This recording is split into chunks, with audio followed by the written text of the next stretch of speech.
టెంపుల్కి.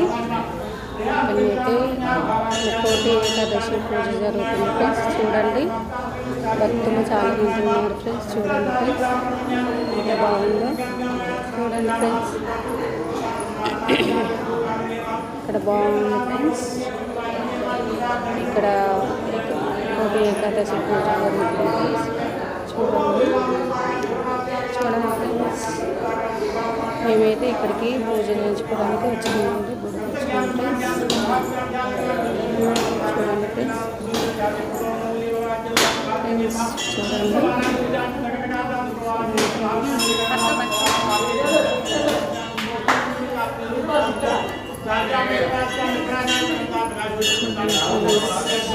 ఎంత బాగుందో పొద్దున్న